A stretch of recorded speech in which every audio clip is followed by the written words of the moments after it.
السلام علیکم ناظرین، آپ سیاست ڈاٹ پی کے دیکھ رہے ہیں. میرا نام سہراب برکت ہے اور بالآخر اب کابل کو ٹیک اوور کرنے کے 24 دنوں بعد اور امریکن انخلا کے 8 دنوں کے بعد باقاعدہ سے طالبان نے اپنے انٹرم سیٹ اپ کا اور 33 رکنی کمیٹی کا ایک گورنمنٹ کا اعلان کر دیا ہے. بہت سارے نام متنازع ہیں، بہت ساری ڈیبیٹ اور ایک گپ شپ شروع ہو گئی ہے، ڈسکشن شروع ہو گئی ہے جو انٹرم سیٹ اپ کا اعلان کیا ہے کابل حکومت نے.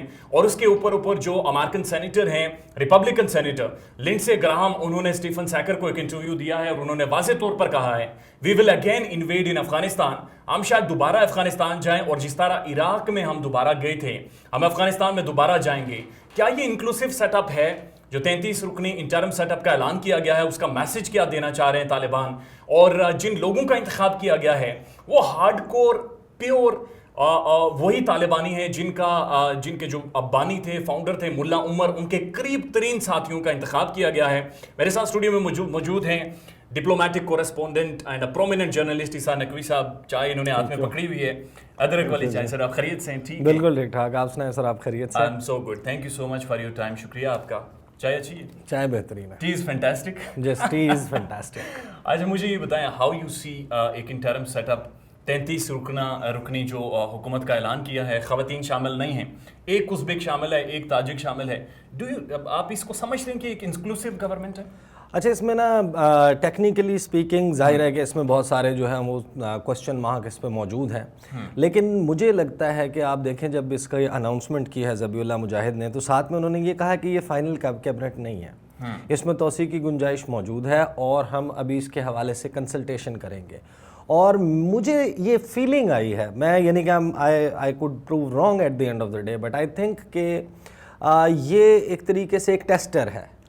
انہوں نے یہ کابینہ کا اعلان کر دیا، اس میں ایک توسیع کی گنجائش رکھ دی، یہ بول دیا پوری دنیا کا ریاکشن آئے گا. جو توسیع کے لیے سپیس انہوں نے چھوڑی ہے، چاہے وہ 10 بندے اب بعد میں شامل کرتے ہیں، 15 شامل کرتے ہیں، 20 شامل کرتے ہیں مشیروں کے نام پہ، معاون کے نام پہ، یا ادروائز ان کو محکموں کو جو ہے وہ ڈیوائیڈ کر کے ان کو تقسیم کرتے ہیں، تو اس صورت میں ان کے پاس یہ سپیس موجود ہے کہ اگر ایک بہت ہی سخت قسم کا رد عمل پوری دنیا سے آ رہا ہے تو ان کے پاس وہ سپیس موجود ہے کہ جس میں وہ مزید لوگوں کو نمائندگی دے سکتے ہیں اور اس ریاکشن کے حساب سے دے سکتے ہیں. تو ایک تو یہ اس آسپیکٹ کو آپ ذہن میں رکھیں. دوسرا، اگر کوئی یہ توقع کر رہا تھا کہ طالبان 20 سال لڑنے کے بعد، مار کھانے کے بعد اور افغانستان کے ایونچولی فاتح ہونے کے بعد تمام لوگوں کو حصہ دے دیں گے، تو پھر اس کے لیے تو ٹیبل پہ وہ اسی وقت بیٹھ جاتے جب اشرف غنی والا معاملہ تھا. تو انہوں نے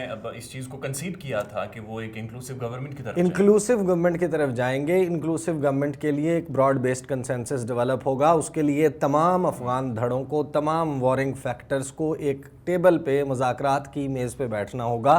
ایک انٹرا افغان ڈائلاگ ہوگا، اس میں کانسٹیٹیوشن لکھا جائے گا اور اس کے بعد اس کے حساب سے چیزیں انفولڈ ہوں گی. تو اس چیز کو باقاعدہ، لیکن ایک چیز اپنے ذہن میں رکھیں، افغانستان میں جتنا تنوع موجود ہے، جتنی ڈائیورسٹی موجود ہے، اگر ماضی کے حساب سے دیکھا جائے یہ ایک گزرگاہ ہے. ایک ویسٹرن ایشیا اور ساؤتھ ایشیا اور سینٹرل ایشیا کے درمیان آپ راستہ سمجھ سکتے ہیں، یا ویسٹرن ایشیا کا جو راستہ چین کی طرف جاتا ہے وہ ہسٹوریکلی یوز ہوتا رہا ہے. تو یہاں پر مختلف ایتھنک بیک گراؤنڈ کے لوگ موجود ہیں. تاجک موجود ہیں، ہزاراز موجود ہیں، ازبک موجود ہیں، ترکمن موجود ہیں، پشتون، دری سپیکنگ. اچھا، پھر لینگویجز کا ایک بڑا جو ہے وہ وہاں پر تنوع موجود ہے اور اس کی وجہ سے افغانستان بہت مشکل ہے. اگر افغانستان میں یہ مسائل نہ ہوتے تو امریکہ یا کوئی بھی افغانستان کو ایسے ہی تو گریو یارڈ آف امپائرز نہیں کہا جاتا. یہ سپر پاورز کا قبرستان ہے.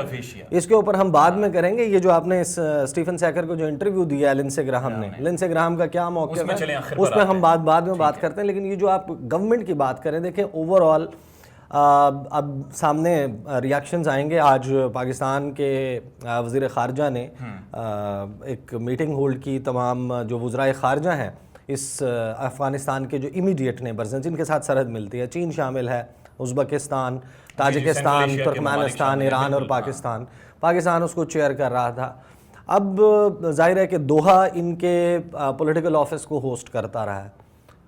جب سے طالبان کا سیاسی دفتر اس کا قیام ہوا اس کے بعد سے، یعنی 2012 میں جب سیاسی دفتر کا دوحہ میں قیام ہوا اس کے بعد انٹرنیشنل، لیکن 15 آنورڈ تو آپ دیکھیں نا ان کی بہت زیادہ وہاں پر ایکٹیویٹی رہی ہے، تو ان کا انگیجمنٹ بہت زیادہ رہا ہے۔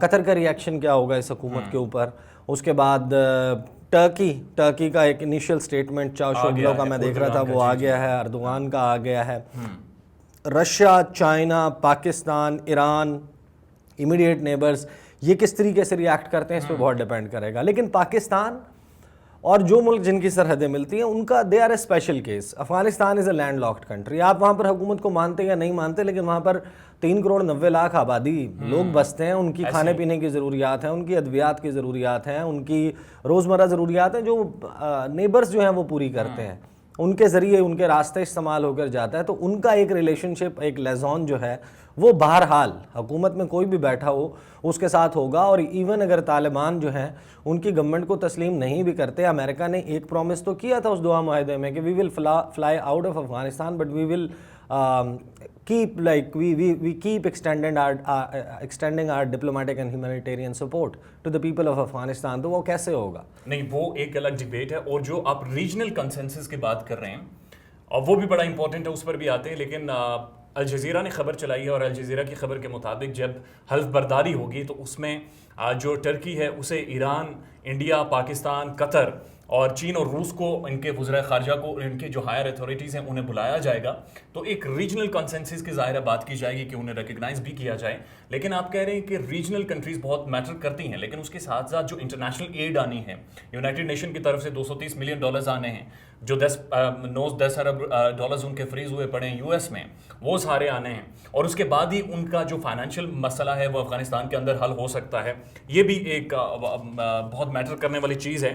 Mullah Muhammad Hassan Akhund, out of nowhere, like آپ کو لگ رہا تھا کہ ان کا نامینیشن سامنے آئے گا؟ نہیں، ان کا نام اس طریقے سے سامنے نہیں تھا، to be very frank. Everybody, ہر بندے کا گیس یہ تھا کہ سپریم لیڈر جو ہیں وہ بنایا جائے گا ملا ہیبت اللہ اخندزادہ کو، اور نہیں جو پہلے، یعنی میں پورا وہ بتا رہا ہوں کہ جو پورا ایک ذہن بنا ہوا تھا کہ اس کے بعد سیکنڈ نمبر کے اوپر جو بندہ جس کو کاؤنسل آف منسٹرز یا ایگزیکٹو کمیٹی یا جو بھی بناتے ہیں اس کا سربراہ جو ہے وہ ملا عبد الغنی برادر کو بنایا جائے گا، جو ہیڈ کر رہے تھے پولیٹیکل آفس کو ان کے دوحہ کے، اور پوری دنیا کے ساتھ جن لوگوں نے انٹریکٹ کیا ہے دوحہ آفس میں بیٹھ کر، جن کا ایک ریپو ڈیولپ ہوا ہے، ان کو زیادہ پرومیننس دی جائے گی کابینہ میں۔ لیکن ایک چیز تو بہرحال تھی نا کہ جو لوگ فائٹ کر رہے تھے جو ادھر رہتے ہوئے، جنہوں نے اتنا عرصہ گزارا، ان کے حوالے سے جو ملا یعقوب ہے، ان کا جو ملا محمد عمر کے بیٹے ہیں، ان کا پہلے دن سے یہ موقف رہا کہ جن لوگوں نے افغانستان میں رہتے ہوئے فورن فورسز سے فائٹ کیا، جنہوں نے قربانیاں دیں، جو دیوار بن کر کھڑے رہے، ان کو زیادہ حصہ ملنا چاہیے۔ لیکن یہ سب ساری چیزیں نا سوراب ثانوی ہیں۔ بات یہ ہے کہ یہ سوال اٹھانا کہ ان میں سے کتنے لوگ یو این سینکشنز لسٹ میں ہیں، کن کے اوپر ٹریول امبارگوز ہیں، کن کے اوپر عام امبارگو ہیں، جو اقوام متحدہ کی جو کمیٹی ہے 1267 اس کی سینکشنز کس کس پر ہیں، دوسرے جو ریزولوشنز ہیں ان کے تحت پابندیاں کس کس پر لگی ہوئی ہیں انڈیویجول پر۔ دیکھیں ان پہ پابندیاں لگی ہوئی تھیں تو اس کے باوجود ان کے لیے اسپیشل جو ایگزانریشن جو ہے وہ دے کر ان کو ٹریول کی اجازت دی گئی۔ یہ لوگ تھے جو ماسکو جا کر ضمیر کابلوف سے ملاقاتیں کرتے رہے۔ یہ وہ لوگ ہیں جو تیانجن میں جا کر چین کے وزیر خارجہ سے ملے۔ یہ وہ لوگ ہیں جن کی دوحہ میں مائک پومپیو جو اس وقت امریکی وزیر خارجہ تھے ان کے ساتھ اور زلمے خلیل زاد کے ساتھ ملاقاتیں ہوتی تھیں۔ یہ پاکستان آئے، تو اگر یہ اس طریقے سے ٹریول کر رہے تھے، دنیا ان کے ساتھ انٹریکٹ کر رہی تھی، تو آج جب اگر اس کو وزیر بنا دیا تو آپ یہ کس طریقے سے کہہ سکتے ہیں کہ ہم اس کے ساتھ بات نہیں کریں گے کہ اس کے اوپر فلانی پابندیاں ہیں؟ ایسا تو نہیں ہوتا۔ آپ اسی پابندیوں کے تحت آپ نے طالبان کے ساتھ معاہدہ بھی کیا۔ اصل مسئلہ یہ ہے کہ یہ میری فیلنگ ہے کہ جس قسم کی شدید قسم کی کرٹیسزم امریکہ کو، امریکی صدر کو، جو بائیڈن کو بوڑھا ہونے کے، بیمار ہونے کے، ذہنی طور پر انسٹیبل ہونے کے تانے اپنے ملک سے ملے، اپنے ملک کے باہر سے ملے، اپنے میڈیا سے ملے کہ شکست کا کوئی طریقہ باعزت نہیں ہوتا، شکست ہمیشہ ذلت آمیز ہوتی ہے۔ سائیگون میں جس طریقے سے پل آؤٹ ہوا تھا 1975، اس سے کمپیریزن کیا گیا، وہی شنوک اور اپاچی کی پروازیں جو ہیں وہ اس کے سینز ریپیٹ ہوئے، اس سے بیسیکلی یہ افغانستان سے they have flown out of Afghanistan but they do not want to leave Afghanistan, یہ چھوڑنا ہی نہیں چاہ رہے، ان کو سمجھ نہیں آ رہا ہے لیفٹ افغانستان، ابھی تک وہ چھوڑ چکے ہیں افغانستان یا نہیں، اور کیوں چھوڑا ہے اس پر بھی آتے ہیں. لیکن آپ مجھے یہ بتائیں کہ جو ایک گورنمنٹ کا سٹرکچر نظر آ رہا ہے، سب سے اوپر ہیں جناب جو ان کے روحانی پیشوا ہیں ملا ہیبت اللہ اخندزادہ، اس کے بعد جو ایک رہبری کمیٹی ہے، رہبری شورا ہے، اس کے پاس سب سے زیادہ اتھارٹی ہے، اور فائنل ڈیسیجنز وہاں سے اپروو ہونے کے بعد جو روحانی پیشوا اس کے پاس جاتے ہیں، اس کے بعد علماء کاؤنسل ہے، اور اس کے بعد جو منسٹریز ہیں جو انہوں نے ڈیوائڈ کیے ہیں، فارن منسٹر، ڈیفنس منسٹر، یہ جو سارا ایک سٹرکچر گورنمنٹ کا سٹرکچر ہے، یہ ایران کے سٹرکچر سے بہت زیادہ میچ کرتا ہے. ان کا بھی ہم نے دیکھا ہے کہ روحانی پیشوا ہے، خمینی، اور اس طرح سے خامنئی. جی، is it a democratic set up یا پھر یہ کس طرح کا سیٹ اپ آپ اس کو کہیں گے؟ دیکھیں وہ جیسا بھی سیٹ اپ بناتے ہیں، میں تو اس بات پہ حیران ہوتا ہوں کہ ایک طرف آپ کہتے ہیں کہ افغانوں کو افغانوں کے حال پہ چھوڑ دیں، افغانستان کے لوگ عوام خود ڈیسائیڈ کریں کہ ان کا فیوچر کیا ہوگا، تو پھر اس کے بعد یہ جو میڈلنگ ہے ڈے ٹو ڈے افیئرز میں کہ آپ کا سسٹم کیا ہونا چاہیے، آپ کا لا کیا ہونا چاہیے، ایک انٹرنیشنل ہیومینیٹیرین سٹینڈرڈز موجود ہیں، قوانین بین الاقوامی موجود ہیں، انٹرنیشنل ہیومینیٹیرین لا موجود ہے، ہر اسٹیٹ کو کچھ ایک بیسک سٹینڈرڈز ہیں جس پر عمل درآمد کرنا. اس کے بعد وہ اپنے داخلی سطح کے اوپر کیا کرتے ہیں، اس پہ یہی تو مسئلہ ہے نا کہ امریکہ اور یہ سارے یہ policeman of the world کا رول پلے کرنا چاہتے ہیں، یہ چاہتے ہیں کہ ہم جیسے بتائیں ڈیموکریسی ایسی ہونی چاہیے، یہ ہمیں بتائیں گے.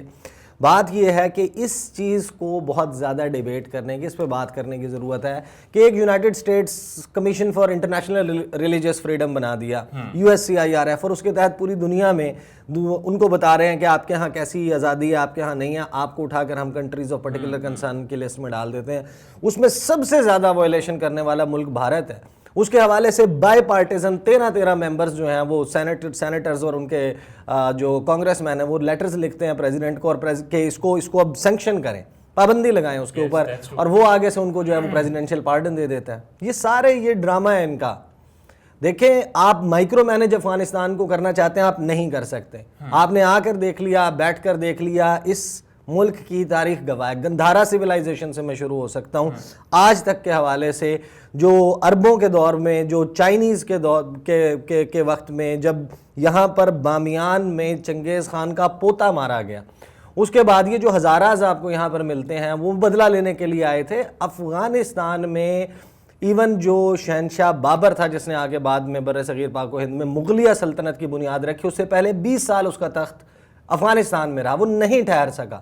افغانستان کو آپ سوچ رہے ہیں کہ آپ باہر بیٹھ کے مائکرو مینج کر لیں گے، ہم بتائیں گے کہ وزیر خان کے ایریا میں کیا ہوگا اور کندھار اور بامیان کے درمیان ہم اس طرح سے ہو جائے گا، اور اس طریقے سے laws. Nobody can dictate like اس طریقے سے ڈکٹیشن تھوڑی ہو سکتی ہے کہ آپ بیٹھ کر باہر سے بتائیں کہ کیا ہوگا.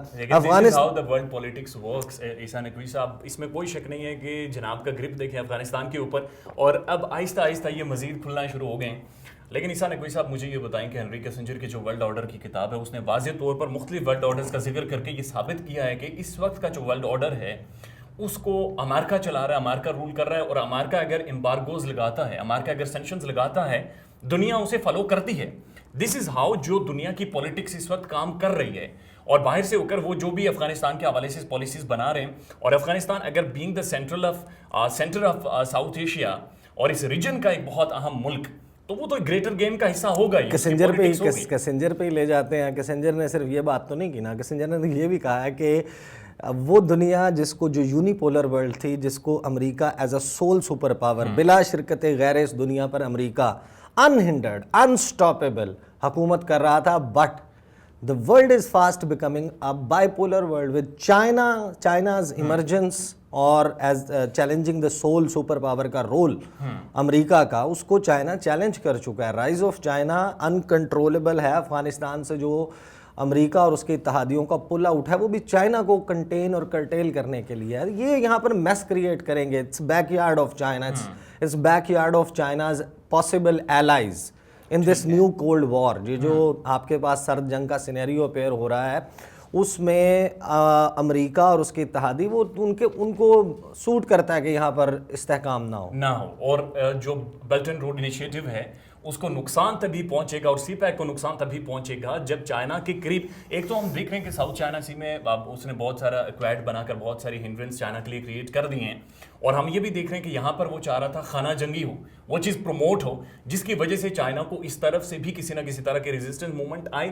ڈو یو تھنک سو کہ امریکہ کے پلان میں کوئی مسئلہ آیا یا ان ایکسپیکٹڈ چیز سامنے آئی کہ ایک بھی گولی نہیں چلی اور فال آف کابل ہو گیا؟ ان کے پلان میں بہت زیادہ مسئلہ نہیں آیا، 2-3 چیزیں ان ایکسپیکٹڈ تھیں. ایک یہ کہ وہ ایکسپیکٹ یہ کر رہے تھے کہ ٹیک اوور کرنے کا سلسلہ مختلف صوبوں کو، صوبائی دارالحکومتوں کو اور کابل کو، وہ ہوگا 31 اگست کے بعد. ایسے ہی ہے جب امریکہ اپنا وڈرا کا فائنل اناؤنسمنٹ کر دے گا کہ جی ہم نے انخلا مکمل کر لیا ہے. اور اس وقت ان کا خیال تھا کہ یہ ایک لڑائی ہوگی، یہاں پر بلڈ شیڈ ہوگا، ایک خونی قسم کا جو ہے نا وہ ٹیک اوور ہوگا، اور پھر یہ سارے مسائل جو ہیں اور پاسبلی ایک خانہ جنگی ہو جائے گی افغانستان میں.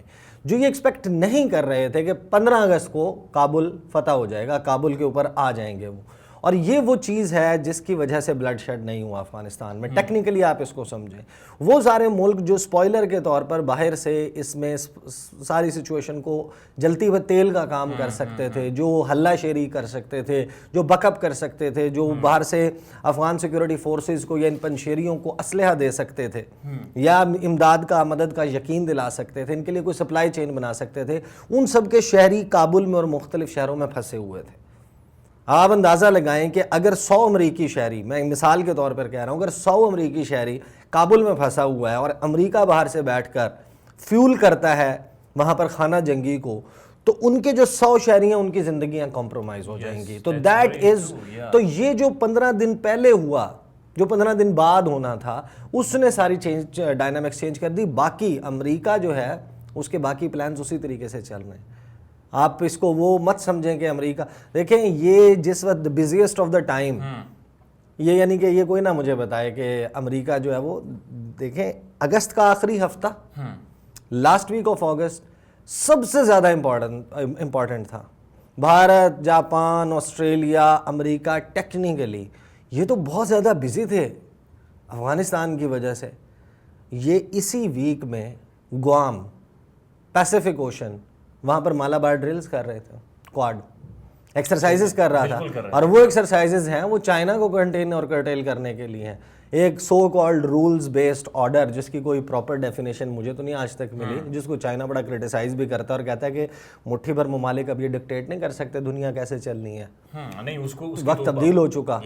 تو وہ تھنگز ہیو چینجڈ. آپ اس کو تھوڑا سا اس سینیریو میں دیکھیں. بہرحال چیزیں جو ہیں وہ کہتے ہیں مرض بڑھتا گیا جوں جوں دوا کی اور خراب. مجھے یہ بتائیں کہ کیا امریکہ جو خاموشی ابھی تک اختیار کی ہوئی ہے اور بائیڈن کی امپیچمنٹ کی بات بھی آ رہی ہے اور بہت سارے سینیٹرز اور بہت سارے جو ممبران ہیں وہاں پر وہ امپیچمنٹ کی اس کی بات کر رہے ہیں، آپ سمجھتے ہیں کہ امریکہ ہارنے کے بعد یا اس زخم کو لے کر خاموشی سے بیٹھ جائے گا؟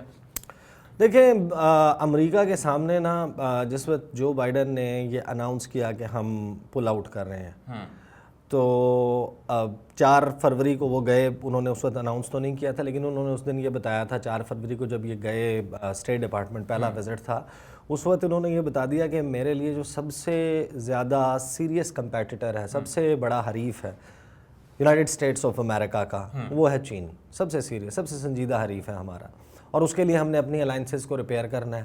انہوں نے کہا کہ اپنے جو اتحادی ہیں ان کو چین کے خلاف سفارا کرنا ہے. 14 اپریل کو جب انہوں نے وڈرال کا اناؤنس کیا، اس میں 2 جملے میں اکثر اپنی ویڈیوز میں یہ کوٹ بھی کرتا ہوں کہ اس نے کہا کہ میں نے پچھلے 20 سال کی لڑائی نہیں لڑنی، افغانستان کی لڑائی، میں نے اگلے 20 سال کی لڑائی لڑنی. اور پھر اس نے ایکسپلین کیا میرے اگلے 20 سال کی لڑائی کیا ہے. اب اس نے کہا اگلے 20 سال کی لڑائی ہے چین کو روکنا، چین کا جو کنٹینمنٹ آف چائنا ہے. اس کے بعد جون کے مہینے میں یہ G7 ممالک اکٹھے ہوئے کاربس بے، ایک ساحلی شہر ہے برطانیہ کا کانویل کاؤنٹی میں، وہاں سے انہوں نے کہا کہ BRI کے اگینسٹ ہم B3W لا رہے ہیں. اس کے بعد یہ برسلز میں اکٹھے ہوئے، انہوں نے نیٹو سربراہ اجلاس ہوا، اس میں اگین چائنا اور رشیا کے حوالے سے اسٹیٹمنٹس آئیں. تو وہ دنیا جو ہے وہ اس وقت ایک ایسی لڑائی وٹنس کرنے جا رہی ہے جو چین اور امریکہ کے درمیان ہوگی، اور کسی ایک کے ڈاؤن فال میں جو ہے وہ اس کا نتیجہ نکلے گا. اچھا، جس B3 کی بات کی، بلڈ بیٹر ورلڈ، وہ اگین ایک بہت ساری جو ڈیولپنگ سٹیٹس ہیں انہیں ڈیولپ کرنے کا ایک منصوبہ تھا، جس طرح بلٹ اینڈ روڈ انیشیٹو ہے، اور اس میں بہت ساری گرانٹس کی بات کی تھی جو کہ انتہائی اہمیت کے عامل ہیں۔ لنڈسے گراہم کے انٹرویو کی طرف آتے ہیں، انہوں نے اسٹیفن سیکر کو کہا کہ ہم نے 2003 میں انویٹ کیا جناب عراق میں، 11 میں ہم نکل گئے، 3 سال بعد پھر ہم نے انویٹ کیا، اور اس وقت 2500 سے زائد امریکن سولجرز موجود ہیں آن گراؤنڈ عراق میں۔ وی ول انویٹ اگین ان افغانستان، ہم پھر انویٹ کریں گے اگر ہمیں لگا کہ انکلوسیو سیٹ اپ نہیں بننے جا رہا، خواتین کے رائٹس نہیں وہ ہو رہے، اور مائنورٹیز کو تحفظ نہیں دیا جا رہا۔ $2.26 trillion, the richest countries in the world, the most modern armies in the world, دنیا کی جدید ترین، امیر ترین، عسکری اعتبار سے بہترین آرمیز، تجربہ کر کے دیکھ لیا 20 سال۔ جو سب سے زیادہ ایک وقت میں امریکی فوجیوں کی اور اتحادی افواج کی تعداد رہی وہ 1 لاکھ میرا خیال 8,000 تھی، 1,08,000 تھی۔ اب کتنے اور لے کے آئیں گے؟ لا کے دیکھ لیں۔ اسی لیے تو اس کو کہتے ہیں گریو یارڈز آف امپائرز، اس کو کہتے ہیں سپر پاورز کا قبرستان۔ آ جائیں افغانستان کہ ان کا مقصد ہی افغانستان کے اندر ایک کڑمس ڈالنا تھا، افغانستان کے اندر خانہ جنگی کرنی تھی، کر گئے۔ تو اگر وہ تھوڑا سا پھر انویڈ کرتے ہیں تو افغانستان کے مار اندر کھائیں گے، جڑے بنائیں گے نا۔ دیکھیں اگر ایک جو بہت بڑا جھوٹ امریکن سے بولا گیا، پوری دنیا کے لوگوں سے بولا گیا، اور یہ ایک ریالٹی تھی جس کو ماسک کیا ہوا تھا، اس کے لیے ان کے پاس پیسہ بہت ہے، ان کے پاس میڈیا کی پاور بہت ہے، پروپیگنڈا وارفیئر میں بہت آگے ہیں، کہ جیسے یہ 7 یا 8 ہزار فوجی جو ہے نا، انہوں نے افغانستان کو سنبھالا ہوا تھا، انہوں نے طالبان ان کے کنٹرول میں تھا ہی نہیں ہے، یا یہ دیکھیں یہ ثابت ہوا کہ افغانستان ان کے کنٹرول میں تھا ہی نہیں، یہ طالبان سے بات کر رہے تھے، طالبان اس وجہ سے ان کو اٹیک نہیں کر رہے تھے، جس کا نتیجہ 29 فروری کو وہ نکلا۔ لیکن آپ مجھے عیسیٰ نقوی صاحب ایک بات سمجھائیے گا، یا میں سمجھ نہیں پا رہا ہوں کہ امریکہ کی ابھی بھی جو اکانومی ہے وہ ورلڈ جی ڈی پی کی 24% ہے۔ جو گزشتہ بجٹ میں انہوں نے آرمی بجٹ اناؤنس کیا ہے وہ تقریباً 7,500 ارب سے بھی زیادہ ہے، یعنی کہ گزشتہ سالوں سے کہیں زیادہ بجٹ انہوں نے ڈیفنس بجٹ اناؤنس کیا ہے۔ امریکہ کی فوج بھی واپس چلی گئی ہے، اور جو سیکنڈ ورلڈ وار تھی اس کے بعد امریکہ نے جتنی بھی جنگیں کی ہیں انہوں نے اسی طرح سے چھوڑ کر وہ واپس چلے گئے ہیں اپنے ممالک میں، چاہے آپ اسے کہیں ڈیل کر کے گئے، نہیں ڈیل کر کے گئے، پھینٹی کھا کے گئے، نہیں کھا کے گئے، اسی طرح سے انارکی برپا کر کے وہ واپس اپنے ممالک میں چلے گئے ہیں۔ تو ہاؤ وی ول ڈیفائن کہ یہاں پر امریکہ کی شکست ہے کوئی؟ دیکھیں امریکہ جو ہے وہ امریکہ کی شکست کی ڈٹرمنیشن جو ہے وہ، دیکھیں امریکہ آیا 20 سال کے بعد یہاں سے چلا گیا، امریکہ نے کہا تھا ہم ٹیررزم کا خاتمہ کرنے آئے ہیں، ہم القاعدہ کو اور ان کو یہاں سے جڑ سے اکھاڑنے کے لیے آئے ہیں، جاتے ہوئے وہ کیا کہہ رہے ہیں کہ کون ہے سب سے بڑا تھریٹ؟ وہی القاعدہ، IS کے، اور ہمیں اسلامک اسٹیٹ آف خراسان، اور طالبان کے ساتھ وہ کر کے جا رہے ہیں۔ پھر کہا انہوں نے کہ ہم نیشن بلڈنگ نہیں کرنے آئے تھے، یہاں پر کوئی انفراسٹرکچر نہیں موجود، کوئی آرگنائزڈ انفراسٹرکچر نہیں ہے جو وہاں پر اس تھریٹ کو جو ہے وہ اس کے ساتھ لڑائی کر سکے۔ یہ چلے گئے ہیں، یہ دوبارہ واپس آ جائیں، یہ تیسری دفعہ آ جائیں۔ آپ اس سارے کا اینڈ پروڈکٹ دیکھیں کہ امریکہ جو ہے اس نے بلینز آف ڈالرز ڈول ان کیے۔ آپ جو اسلحے کی انڈسٹری ہے، اس سوال کا اصل میں جواب وہاں پر موجود ہے۔ یہ جو کانفلکٹس ہیں، ایک مثال میں آپ کو دے دیتا ہوں، میں اس دن گفتگو بھی کر رہا تھا غالباً قمبر زیدی کے ساتھ، میں نے ان کو بتایا کہ ایک اسرائیل کی ایک ڈیفنس پروڈکشن کمپنی ہے رافیل، ناٹ دا رافیل جو طیارے بناتی ہے فرانس سے نو، رافیل جو ڈیفنس سسٹم ہے نا، یہ ایک ہتھیار بنانے والی کمپنی ہے اسرائیل کی، اسرائیل کی یہ ڈیفنس پروڈکشن کمپنی ہے، یہ بناتی ہے دنیا کے سب سے اچھے ATGMs، anti tank guided missiles. Bharat ان سے خریدتا ہے وہ اینٹی ٹینک گائیڈڈ میزائلز۔ اچھا جو ان کا اینٹی ٹینک گائیڈڈ میزائل ہے نا، اس سے بچنے کے لیے یعنی کہ جو اس کی شیلڈ ہے وہ بھی یہی بناتے ہیں، یعنی کہ آپ بیماری بھی بنا رہے ہیں اور بیماری کا علاج بھی۔ اچھا اب جس کو اپنا ATGM بیچیں گے اس کو تو آپ اس کا توڑ نہیں بیچیں گے نا، وہ تو اس کے پاس تو وہ میزائل موجود ہے، وہ جس کے پاس تو وہ گائیڈڈ میزائل موجود ہے، اس نے تو کسی پہ مارنا ہے، تو جس پہ مارنا ہے پھر اس کو آپ اس کا علاج بیچیں گے۔ تو یہ جو اسلحے کا کاروبار ہے، اور امریکہ جس طریقے سے یمن کے لیے کون ڈیفنس، جتنا جو پروڈکشن کمپنیز ہیں دنیا کے جو سب سے بڑے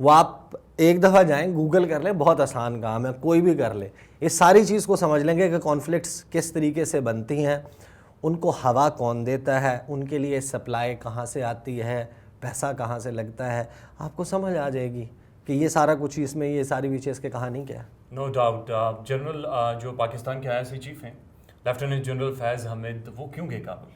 کابل پاکستان کا جینون اسٹیک ہے. کبھی کسی نے پوچھا کہ CIA کے چیف کیوں گئے؟ نہیں, ولیم ایسے ٹائم بنس. پر کیوں گئے جب ایک ایسے ہی ٹائم پہ ولیم بنس بھی گئے تھے, ایسے ہی ٹائم پہ رچرڈ مور بھی گئے تھے MI6 کے چیف.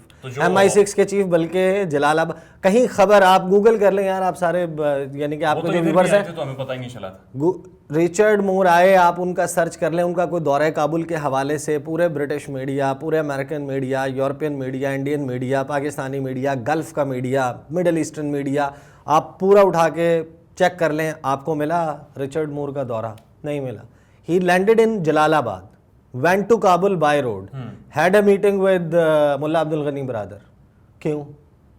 یعنی کہ پاکستان کا ISI چیف کابل کو پہلی دفعہ گیا ہے, پہلے بھی گیا ہوا ہے, را کے لوگ نہیں ملتے رہے وہاں پر جا کے. پچھلے 20 سال میں وہاں پر دنیا کا کون سا ملک ہے جس کے صدر نے جا کے, جس کے آرمی چیف یا کسی انٹیلیجنس چیف نے جا کے پچھلے 20 سال سے وہاں پر ملاقاتیں نہیں کی؟ نہیں سر, ٹائمنگ میٹر کرتی ہے نا, لیکن مجھے آپ اسی 15 اگست کے بعد بتا رہا ہوں, 24 اگست کو ہوا ہے CIA چیف کا دورہ, اور غالباً 26 یا 27 کو MI6 کے چیف کا دورہ ہوا ہے. ایک برطانیہ کی پریمیئر انٹیلیجنس ایجنسی ہے, ایک امریکہ کی. تو پاکستان کی سرحد ملتی ہے, پاکستان کے وہاں پر سٹیٹس ہیں. جناب جو لیفٹیننٹ جنرل فیض حمید وہ دستخط کرنے گئے, اور ان کی دستخط کے بعد انہوں نے گورنمنٹ کا اناؤنسمنٹ کی. بھارت کے سابق وزیر خارجہ ہیں جسونت سنگھ, اور ان کے ایک ہیں سابق سفیر تاجکستان کے متھو بھرت کمار, اس طریقے سے نام ہے, مجھے ذہن میں نہیں آ رہا. وہ 1996 سے 1999 تک میرا خیال ہے وہ تھے بھارت کے سفیر تاجکستان میں.